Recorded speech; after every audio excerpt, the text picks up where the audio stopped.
The Great Blizzard in Ohio of January 26, 1978 was the strongest storm in Ohio history, and we measured that by the barometric pressure. So as that storm crossed Ohio, in the center of it, the eye, you might say, past Cleveland, the pressure was 28.28 inches, the lowest pressure ever recorded in Ohio, lower in fact than many hurricanes.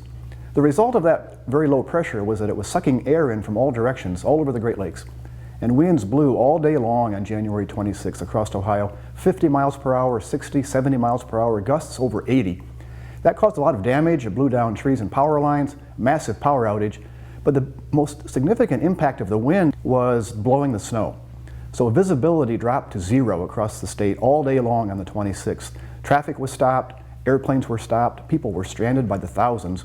Even when the wind stopped then that night, the next day on Friday the 27th of January, drifts 6 or 8 or 10 feet deep covered cars and covered trucks, covered houses, and traffic still could not move. People were stranded. The whole state was stranded. Private and government helicopters flew thousands of missions rescuing people stranded in their homes in dire situations. Food shortages were happening.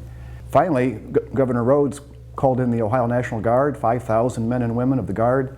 President Carter declared a federal emergency and sent in the U.S. Army. Over 50 people died in Ohio in that storm, about half of them because they were lost in their cars, stranded, couldn't see, and got out and tried to walk, but they walk in circles.